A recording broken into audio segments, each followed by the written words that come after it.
అందరికీ నమస్తే అండి. మొన్న మన జలవనరుల శాఖ మాజీ మంత్రి అంబటి రాంబాబు గారు ఒక మాట అన్నారు. పోలవరం ప్రాజెక్టు అనేది ఎవరికీ అర్థం కాదు, ఎందుకంటే నాకు అర్థం కాలేదు కాబట్టి. అది ఒక పెద్ద కాంప్లికేటెడ్, అంటే అది అర్థం చేసుకోవడం చాలా క్లిష్టమైన సబ్జెక్టు.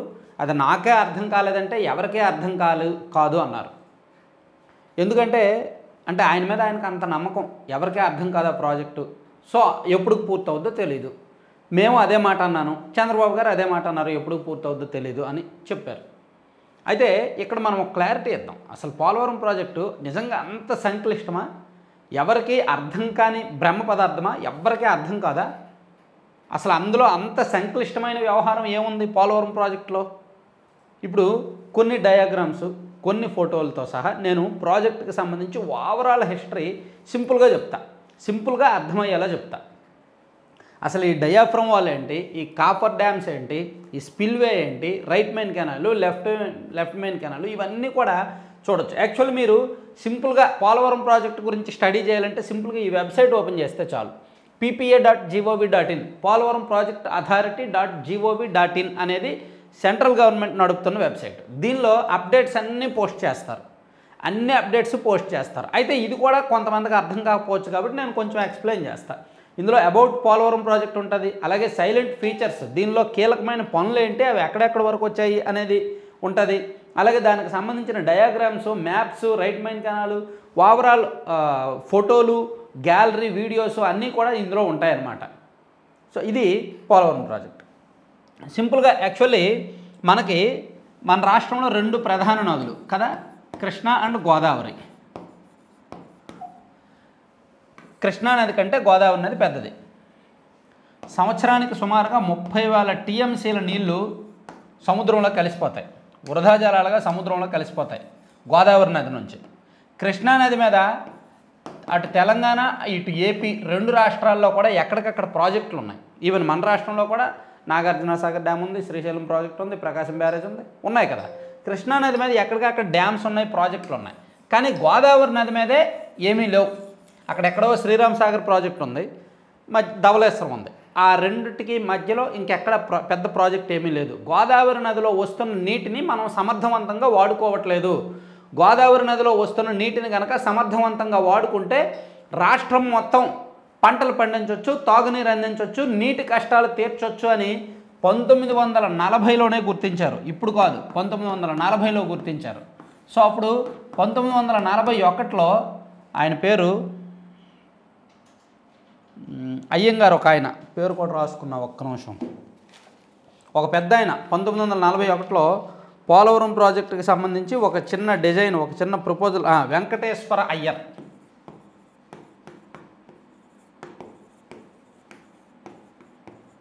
ఈయన 1941లో ఈ పోలవరం ప్రాజెక్టు పలానా చోట నిర్మించవచ్చు, దానివలన గోదావరి వృధా నీటు, వరద నీళ్ళు మొత్తం రాష్ట్రానికి మళ్లించవచ్చు, అటు కృష్ణానదికి ఇటువైపు వంశధార ఇటువైపు కూడా మళ్లించవచ్చు, దానివలన రాష్ట్రం మొత్తం కూడా సస్యశ్యామలం అవుద్ది అని చెప్పి ఒక చిన్న బేసిక్ డిజైన్ తయారు చేశారు.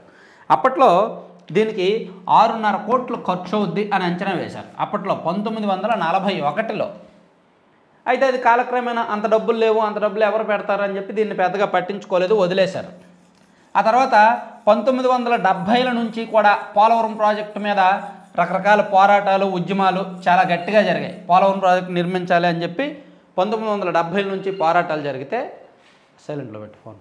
సో చివరికి 2004లో వైఎస్ రాజశేఖర రెడ్డి గారు సీఎం అయిన తర్వాత ఈ పోలవరం ప్రాజెక్టుకి బీజం పడింది, పోలవరం ప్రాజెక్టు మొదలైంది. అప్పుడు ఆయన ఇటువైపు రైట్ మెయిన్ కెనాల్ వర్క్స్, ఇటువైపు లెఫ్ట్ మెయిన్ కెనాల్ వర్క్స్, ఈ ప్రాజెక్ట్ వర్క్స్ అన్నీ కూడా చేయడం ప్రారంభించి నెమ్మదిగా ప్రారంభించారు. అప్పుడు దీని అంచనా 8,500 కోట్లు 2004 అయిపోయింది. వైఎస్ రాజశేఖర రెడ్డి గారు ఉన్నప్పుడు రైట్ మెయిన్ కెనాల్ ఏమో ఒక 30% వర్క్స్, లెఫ్ట్ మెయిన్ కెనాల్ ఒక 15% వర్క్స్, అదర్ వర్క్స్ ఒక 10%, 15% అలా చేసుకుంటూ వెళ్ళారు. అయితే పోలవరం ప్రాజెక్టుకి వచ్చిన ఒక పెద్ద కష్టం ఏంటంటే అటవీ శాఖ అనుమతులు కావాలి, ఫారెస్ట్ డిపార్ట్మెంట్. ఎందుకంటే అక్కడ ఫారెస్ట్ ల్యాండ్ ఎక్కువ ఉంది, కొండ ప్రాంతాలు ఎక్కువగా ఉన్నాయి కాబట్టి అలాగే దాదాపుగా 250 గ్రామాలు మునిగిపోయే అవకాశం ఉంది కాబట్టి దీని అంతటికీ కేంద్రం అనుమతులు కావాలి, అటవీ శాఖ అనుమతులు కావాలి. కాబట్టి ఆ అనుమతులన్నీ తెచ్చుకున్నప్పటికీ 2009 అయింది. 2004 నుంచి 2009 నాటికి అన్ని అనుమతులు వచ్చాయి. అయితే అప్పటికే రాజశేఖర రెడ్డి గారు చనిపోయారు. కాబట్టి కిరణ్ కుమార్ రెడ్డి గారు ఈ ప్రాజెక్టు జోలికి వెళ్ళలేదు. మళ్ళీ 2014లో చంద్రబాబు నాయుడు గారు సీఎం అయిన తర్వాత పోలవరం ప్రాజెక్టును పట్టుకున్నారు. 2014లో చంద్రబాబు నాయుడు గారు సీఎం అయిన తర్వాత పోలవరం ప్రాజెక్టుని పరుగులు పెట్టించారు, పట్టుకున్నారు. ఇప్పుడు అసలు విషయానికి వస్తా. అసలు ఎందుకు ఈ ప్రాజెక్ట్ కాంప్లికేటెడ్, ఎందుకు ఈ ప్రాజెక్టులో అసలు ఈ కాఫర్ డ్యామ్ ఏంటి, ఈ మెయిన్ డ్యామ్ ఏంటి, స్పిల్వే ఏంటి, ఇవన్నీ ఎందుకు కడుతున్నారు, ఎందుకు క్లిష్ట పరిస్థితులు, కాఫర్ డ్యాములు ఎందుకు కూలిపోతున్నాయి, ఇదంతా కూడా సింపుల్గా మనం చెప్పుకోవాలంటే నేను కూడా స్టడీ చేసి కొంచెం బేసిక్ నాలెడ్జ్తో అందరికీ అర్థమయ్యేలాగా సింపుల్గా చెప్తా. యాక్చువల్లీ మనకి గోదావరి నదీ ప్రవాహం ఇలా కొండల మధ్యలోంచి ఇలా ఉంటుంది కదా, ఇట్లా ఉంటుంది. ఇక్కడ ప్రాజెక్ట్ కట్టాలనుకున్నారు. సాధారణంగా ఏంటి మనకి నీటి ప్రాజెక్ట్ అంటే ఏంటి, నీటిని అక్కడ స్టోర్ చేయాలి, నిల్వ చేయాలి. వస్తున్న నీటిని, నదీ ప్రవాహాన్ని అక్కడ ఆపి నిల్వ చేసి ఆ నీటిని ఇటు మళ్లించాలి. ఇటువైపు కొన్ని పొలాలకి, కొన్ని ఇతర నదులకి, ఇతర కాలువలకి, ఇటువైపు కొన్ని ఇతర పొలాలకి, ఇతర కాలువలకి మళ్లించాలి. అదే కదా నీటి ప్రాజెక్ట్ అంటే, డ్యామ్ అంటే, ఆనకట్ట అంటే అదే కదా ఉద్దేశం. పోలవరం ప్రాజెక్టు ఉద్దేశం కూడా అదే. కాకపోతే ఇది పెద్ద నది కాబట్టి కొంచెం ప్రొసీజర్ అది ఎక్కువ ఉంటుంది. అందులోకి గోదావరి కింద మొత్తం ఇసుక, మొత్తం చౌడు నేల, మొత్తం అదంతా కూడా రాతి అంటే రాళ్ళు ఉండవు. కింద రాళ్ళు ఉన్నాయనుకోండి, దాని మీద కాంక్రీట్ కట్టడాలు అయితే నిలబడతాయి, డ్యామ్లు వాల్స్ నిలబడతాయి. కానీ గోదావరి నదీ గర్భంలో 300 అడుగుల లోతు వరకు కూడా రాయి అనేది తగలదు. మొత్తం కూడా ఇసుక, చౌడు నేల, మట్టి, బంకమట్టి ఇదే ఉంటుందన్నమాట. కాబట్టి ఏం చేశారు, ఇటువంటి చోట మనం స్పిల్వే ప్రధాన డ్యామ్ కడితే నిలబడదు, కాబట్టి నదిని వాటర్ని మళ్లించాలి అని ప్లాన్ చేశారు. ఇలా సైట్ డైవర్ట్ చేశారు. డైవర్ట్ చేసి ఇక్కడ స్పిల్వే అంటే మెయిన్ డ్యామ్ ఇక్కడ కడతారు, ఇక్కడ మెయిన్ డ్యామ్ కడతారు. సో ఇక్కడ మెయిన్ డ్యామ్ కడితే నీళ్ళు నిల్వ ఉండాలి కదా, నీళ్ళు నిల్వ ఉంటేనే కదా ఇది మొత్తం నీళ్ళు నిల్వ ఉంటాయి. ఇక్కడ మెయిన్ డ్యామ్ కడతారు, ఇక్కడ కట్టాల్సిన మెయిన్ డ్యామ్ ఇక్కడ కడతారు. సో ఇక్కడ కట్టినా సరే నీళ్ళు ఇవన్నీ నిల్వ ఉండడం కోసం ఇక్కడ డయాఫ్రమ్ వాల్ కడతారు. డయాఫ్రమ్ వాల్ అంటారు కదా, అదే ఇది earth cum rock fill wall, earth cum rock fill dam అంటారు దాన్ని. ఇది అత్యంత సంక్లిష్టమైన ప్రక్రియ. పోలవరం ప్రాజెక్టు మొత్తం మీద ఇది సంక్లిష్టమైన ప్రక్రియ. ఎందుకు అంత సంక్లిష్టము అనేది చెప్తా.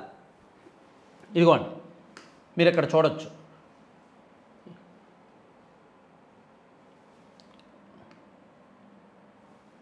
సింపుల్గా ఆ బొమ్మ చూపించి నెక్స్ట్ ఆ బొమ్మ చూపిస్తా. ఒక్క నిమిషం.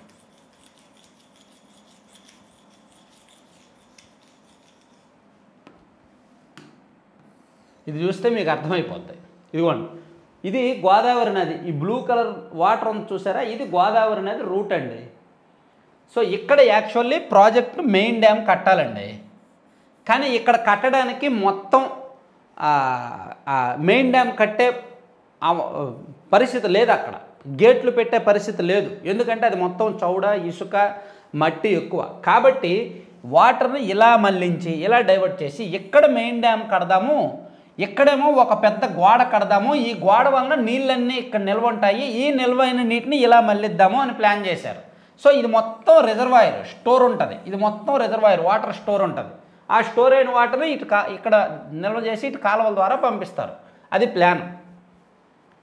సో ఇలా చేయడానికి అత్యంత కీలకమైన క్లిష్టమైన ప్రక్రియ ఇది, earth cum rock fill dam అంటే దీన్నే డయాఫ్రమ్ వాల్ అంటారు. ఇది ఎందుకు కడుతున్నారంటే చెప్పాను కదా,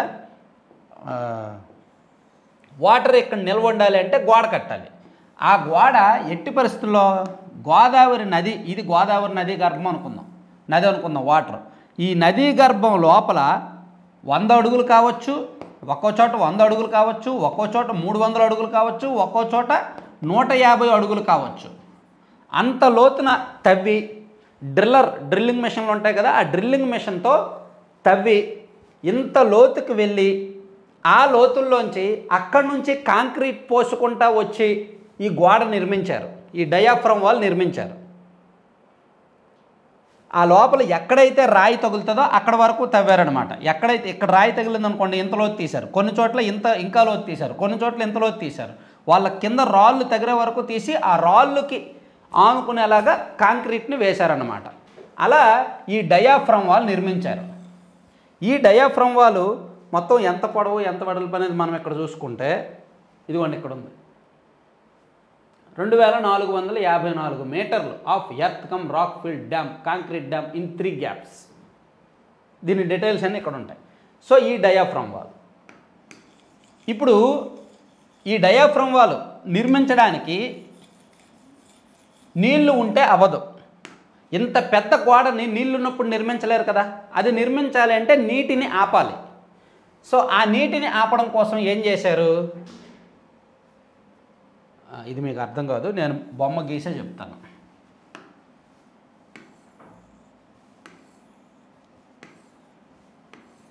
సో ఇది స్పిల్వే మెయిన్ అనుకుందాం, ఇక్కడ డయాఫ్రమ్ వాల్ అనుకుందాం కదా. ఈ డయాఫ్రమ్ వాల్ ఇక్కడ నిర్మించాలంటే ఇక్కడ వస్తున్న నీటిని ఆపాలి. ఇక్కడ నీటిని ఆపి ఇక్కడ పొడిగా ఉంటేనే వాల్ నిర్మించడం అవుద్ది. కాబట్టి ఇక్కడొక కాఫర్ డ్యాము, ఇక్కడొక కాఫర్ డ్యాము నిర్మించారు. ఇది ఎగువ కాఫర్ డ్యాము, ఇది దిగువ కాఫర్ డ్యాము. దీనివల్ల యూజ్ ఏంటంటే ఇటు నుంచి వచ్చే నీటిని ఇది ఆపుద్ది, ఇటు నుంచి ఇసుకలోంచి లోపల నుంచి నీరు రాకుండా తడి లేకుండా ఇది ఆపుద్ది. ఇక్కడ నీటిని ఆపితే ఈ ప్రాంతం మొత్తం పొడిగా అయితే అలా డయాఫ్రమ్ వాల్ నిర్మించడం అవుద్ది. ఈ డయాఫ్రమ్ వాల్ 2018 నాటికి పూర్తయింది. చంద్రబాబు గారు ఉన్నప్పుడే పూర్తి చేశారు. దాదాపుగా 95% ఆయన ఉన్నప్పుడే పూర్తి చేశారు డయాఫ్రమ్ వాల్. ఈ కాఫర్ డ్యామ్స్ నిర్మాణం పూర్తయింది, డయాఫ్రమ్ వాల్స్ నిర్మాణం పూర్తయింది. నిర్మాణం పూర్తయినప్పటికీ 2020లో వచ్చిన వరదల కారణంగా, 2020లో భారీగా వరదలు వచ్చాయి కదా, ఆ వరదల కారణంగా ఈ డయాఫ్రమ్ వాల్ కొట్టుకుపోయింది. అక్కడక్కడ కొట్టుకుపోయింది. అంటే నదీ గర్భం లోపల ఉంటుంది కదా, ఆ లోపల నుంచి వాటర్ వెళ్తున్నప్పుడు కొన్ని చోట్ల ఆ వాల్ మొక్కలయ్యి బ్రేక్ అయ్యి కొట్టుకుపోయింది. ఇప్పుడు అది ఎక్కడ కొట్టుకుపోయింది, ఎంత మేరకు కొట్టుకుపోయింది అనేది కనిపెట్టి ఎక్కడెక్కడ మళ్ళీ నిర్మించాలి అంటే నీటి లోపల నుంచి వెళ్ళాలి. దానికి మళ్ళీ కాఫర్ డ్యామ్స్ ద్వారా మళ్ళీ ఈ ప్రక్రియ అంతా చేయాలి. దీనికి కొంత టైం పడుతుంది. అలాగే కాఫర్ డ్యాము అవి కూడా కొన్ని చోట్ల డ్యామేజ్ అయ్యాయి. ఇదిగోండి మీరు ఇక్కడ కరెక్ట్గా ఈ దీనిలో మీకు అర్థమవుద్ది. ఇది డయాఫ్రమ్ వాల్, ఇది కాఫర్ డ్యాము, ఇది ఒక కాఫర్ డ్యాము, ఇది ఎక్కువ కాఫర్ డ్యాము, ఇది దిగువ కాఫర్ డ్యాము. ఈ డయాఫ్రమ్ వాల్ కొట్టుకుపోయింది. అక్కడక్కడ మొత్తం కాదు, అక్కడక్కడ ఒక 200 మీటర్లు 100 మీటర్లు ఇటువైపు కొంత భాగము ఇటువైపు కొంత భాగం కొట్టుకుపోయింది. ఇప్పుడు దీన్ని కొట్టుకుపోయిన దాన్ని మళ్ళీ నిర్మించాలి. మళ్ళీ నిర్మించడానికి మన వలన కాదు, యాక్చువల్లీ ఇది నిర్మించడానికే అమెరికా నుంచి కొంతమంది నిపుణులు వచ్చి పరిశీలించి వాళ్ళు ఒక డైరెక్షన్ చెప్పారు. ఇది ఎలా చేయాలి, ఎలా చేస్తే దీనికి బాగుంటుంది, ఇదిగో ఇది ఇలా చేయాలి అంటే ఇక్కడ కాఫర్ డ్యాములు కట్టాలి, నీటిని ఆపాలి, నీళ్ళు లేకుండా చూడాలి, నీళ్ళు లేకుండా చూసి డ్రిల్లింగ్ మెషిన్లతో ఇంత లోతు తవ్వాలి, అప్పుడు అంటే వాళ్ళు ఒక డైరెక్షన్ చెప్పారు. వాళ్ళు ఇచ్చిన డైరెక్షన్ మేరకు మన కన్స్ట్రక్షన్ కంపెనీలు ఇవి కట్టాయి. ఇప్పుడు మళ్ళీ లోపల పోయింది కాబట్టి మళ్ళీ ఎంతో కొంత చెయ్యాలి. సో దానికి కొంత టైం పడుతుంది అనమాట. ఇది పూర్తయిన తర్వాత, ఈ డయాఫ్రమ్ వాల్ పూర్తయిన తర్వాత కాఫర్ డ్యాములు 2 కొట్టేస్తారు. ఇంకా వీటితో పని ఉండదు. ఇది కట్టడం వరకే వీటిని నీటిని ఆపుతారు. ఇది కట్టేసిన తర్వాత నీటిని గోడ ఆపుకుంటుంది. చాలా పెద్ద బలమైన గోడ ఇది, 5 అడుగుల వెడల్పు ఉంటుంది. 5 అడుగుల వెడల్పు చాలా లోతుగా ఉంటుంది. 300 మీటర్లు 400 మీటర్లు లోతుగా ఉంటుంది. అలాగే 1.8 కిలోమీటర్స్ లెంత్ ఉంటుంది. కాబట్టి అంత పెద్ద 1.8 కాదు 2.4 కిలోమీటర్స్ లెంత్ ఇది. సో ఇది కట్టేసిన తర్వాత ఇక్కడ నీళ్ళు మొత్తం నిల్వ ఉంటాయి కదా, ఆటోమేటిక్గా గోడ కట్టాక నీళ్ళు మొత్తం నిల్వ ఉంటాయి కదా, అప్పుడు ఇక్కడ మెయిన్ స్పిల్వే కడతారు. ఇది మెయిన్ డ్యామ్. ఈ మెయిన్ డ్యామ్ కూడా చంద్రబాబు గారి హయాంలో కొంతవరకు 65% వరకు పూర్తయింది. జగన్మోహన్ రెడ్డి గారు వచ్చాక ఈ మెయిన్ డ్యామ్ స్పిల్వే కూడా కొంతమేరకు వర్క్స్ చేశారు. ఓవరాల్గా ఇది ఇప్పుడు వరకు ఉన్న ప్రక్రియ. ఈ డయాఫ్రమ్ వాల్ మళ్ళీ కట్టాల్సి ఉంది. కాఫర్ డ్యాములు కొన్ని చోట్ల కుంగిపోయినాయి, అవి కూడా కట్టాల్సి ఉంది. అవి కూడా ఎక్కడెక్కడ ఏమయ్యాయో చూడాలి. అలాగే స్పిల్వే కూడా పూర్తి చేయాల్సి ఉంది. వీటితో పాటు ఇప్పుడు ఇలా ఉన్నదాన్ని ఏం చేస్తారంటే నెక్స్ట్ ఇక్కడ వాటర్ స్టోరేజ్ అయిన తర్వాత ఇటువైపు right main canal RMC right main canal ద్వారా, ఇటువైపు ఎల్ఎంసి లెఫ్ట్ మెయిన్ కెనాల్ ద్వారా నీటిని మళ్లిస్తారు. ఈ రైట్ మెయిన్ కెనాల్ ఏమో 174 కిలోమీటర్ల పొడవు, లెఫ్ట్ మెయిన్ కెనాల్ ఏమో 181 కిలోమీటర్ల పొడవు. ఈ రైట్ మెయిన్ కెనాల్ ద్వారా నీటిని కృష్ణా నదిలో కలుపుతారు. ఈ విజయవాడ దగ్గర ఇబ్రహీంపట్నంలో కృష్ణా నదిలో నీటిని కలిపి అక్కడ నుంచి ప్రకాశం బ్యారేజు తన ద్వారా రాయలసీమ ప్రాంతానికి కూడా వెళ్ళే అవకాశం ఉంది. ఈ లెఫ్ట్ మెయిన్ కెనాల్ ద్వారా విశాఖపట్నం వరకు నీటిని తీసుకెళ్ళి విశాఖపట్నంలో అక్కడ విశాఖపట్నం నగరానికి తాగునీటిని, పరిశ్రమలకి నీటిని 23 టీఎంసీలు ఇవ్వగా ఇంకా అవసరం ఉంటే ఆ వంశధార, నాగావళి ఆ ప్రాజెక్టుల్లో కూడా నీటిని మళ్లిస్తారు. అంటే గోదావరి నీటిని రాష్ట్రంలో ఉన్న ఇతర నదుల్లో కూడా మళ్లించే అవకాశం ఉంది. దానికే ఈ ప్రాజెక్టు మెయిన్ ఉద్దేశం. 194 టీఎంసీల కెపాసిటీ. ఇందులో ఈ 194 టీఎంసీల్లో కూడా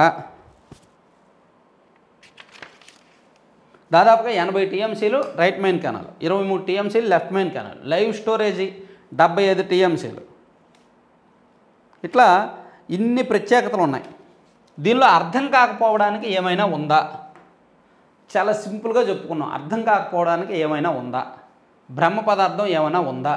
ఇలా వచ్చే నదిని ఇటువైపు మళ్లించి, ఇలా మళ్లించడానికి ఇక్కడ ఇసుక అడ్డం కాబట్టి, ఇసుకను చౌడు నేల మట్టి ఉంది కాబట్టి ఇక్కడ ఒక డయాఫ్రమ్ వాల్ కట్టి, ఈ డయాఫ్రమ్ వాల్ కట్టాలంటే కాఫర్ డ్యాములు కట్టి ఇక్కడ వాటర్ రాకుండా చూసుకొని, ఈ డయాఫ్రమ్ వాల్ అయిపోయిన తర్వాత కాఫర్ డ్యాములు కొట్టేసి ఇక్కడ నీటిని నిల్వ చేసి, ఇక్కడ స్పిల్వే కట్టి, స్పిల్వే ద్వారా ఈ మొత్తం రిజర్వాయర్లో నీటిని నిల్వ చేసి ఇటు నీటిని పంపించడమే ప్రాజెక్టు ఉద్దేశం. చాలా సింపుల్గా చెప్పుకోవాలంటే ఇది. ఈ నీటిని నిల్వ చేయడానికి 256 గ్రామాలు మునిగిపోతాయి. రిజర్వాయర్ కట్టాలి కదా, నీటిని నిల్వ ఉండాలి కదా, పెద్ద రిజర్వాయర్ అన్నమాట. 194 టీఎంసీల కెపాసిటీ అంటే మామూలు కాదు, చాలా పెద్ద రిజర్వాయర్. అంత పెద్ద రిజర్వాయర్కి 256 గ్రామాలు ముంపు గ్రామాలు ఉన్నాయి. ఆ ముంపు గ్రామాలను మళ్లించాలి. దానికోసం భూసేకరణ చేయాలి. ఆ ముంపు గ్రామాల ప్రజలందరికీ R&R ప్యాకేజ్ ఇవ్వాలి. అదంతా ఒక పెద్ద ప్రొసీజర్. సో ఇది రైట్ మెయిన్ కెనాల్ 95% అయిపోయింది. ఇప్పుడు వర్క్ స్టేటస్ చెప్తా. రైట్ మెయిన్ కెనాల్ 95% గత ప్రభుత్వం ఉన్నప్పుడే అయిపోయింది. లెఫ్ట్ మెయిన్ కెనాల్ 65% గత ప్రభుత్వం ఉన్నప్పుడే అయిపోయింది. గత ప్రభుత్వం ఉన్నప్పుడే స్పిల్వే ఇది డయాఫ్రమ్ వాల్ 95% అయిపోయింది. ఈ మెయిన్ స్పిల్వే మెయిన్ డ్యామ్ ఏదైతే ఉందో అది కూడా దాదాపుగా 60% అయిపోయింది. అవి డోర్ తెద్దాం, చీకటి ఉంది కదా, లైట్లు పెట్టండి. అయిపోయింది, లాస్ట్లో ఉంది.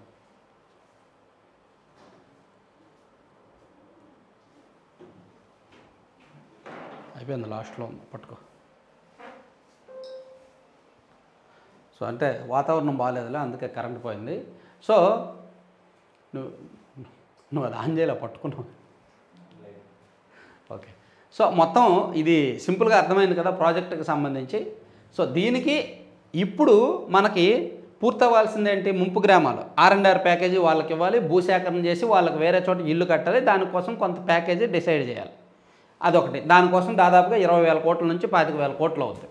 అలాగే డయాఫ్రమ్ వాల్ పోయింది. దాన్ని ఎక్కడెక్కడ పోయింది అనేది గుర్తించి దాన్ని మళ్ళీ కట్టాలా, మొదటి నుంచి మళ్ళీ కట్టాలా, లేదంటే కాఫర్ డ్యామ్ నుంచి నీటిని ఆపి మళ్ళీ అంటే అది చాలా కష్టం. ఇప్పుడు అడుగును ఉంటుందండి. డయాఫ్రమ్ వాల్ ఒక పెద్ద సంక్లిష్టమైన ప్రక్రియను ఎందుకన్నారంటే అది భూమి లోపల కట్టారు. అది ఎక్కడ కొట్టుకుపోయిందో ఎలా తెలుస్తుంది? అది ఎక్కడ కొట్టుకుపోయిందో తెలుసుకోవడమే ఒక పెద్ద సమస్య. సో దానికోసమే సంక్లిష్టం అంటున్నారు. దానికోసమే ఇతర దేశాల నుంచి నిపుణులు రావాలి. సో అది జరిగితే బాగానే ఉంటుంది. ఆ డయాఫ్రమ్ వాల్ విషయంలోనే కొంచెం డౌట్లు ఉన్నాయి. అదే పూర్తవ్వాలి. అది పూర్తయితే స్పిల్వే పూర్తయిపోద్ది. స్పిల్వే పూర్తయితే రిజర్వాయర్ పూర్తయిపోద్ది. సో దీనికోసం కొన్ని డబ్బులు ఉంటే అన్ని పనులు అయిపోతాయి. డయాఫ్రమ్ వాల్ అయిపోద్ది, మెయిన్ డ్యామ్ అయిపోద్ది, కెనాల్స్ అయిపోతాయి, ముంపు గ్రామాలకు అయిపోతాయి, అన్నీ అయిపోతాయి. మరి డబ్బులు ఇస్తారా ఎవరా? కేంద్ర ప్రభుత్వం చేతుల్లో ఉంది. నాకు తెలిసి అంచనాలు పెరిగి ఉంటాయి. 2018 నాటికి 55,569 కోట్లు అన్నారు. ఇప్పుడు ఒక 75,000 కోట్లు అయి ఉంటుంది. ఆ 75,000 కోట్లకి ఇప్పుడు వరకు దానికి ఖర్చు పెట్టింది ఒక 30,000 కోట్లు ఖర్చు పెట్టి ఉంటారు. ఇంకా కేంద్రం నుంచి 40,000 కోట్లకు పైగా రావాలి. ఇస్తారా ఎవరా అనేదే సమస్య. డబ్బులు ఇస్తే అన్ని పనులు అయిపోతాయి. డబ్బులు ఇవ్వకపోతే ఇదిగో ఇన్ని సాకులు బయటకు వస్తాయి.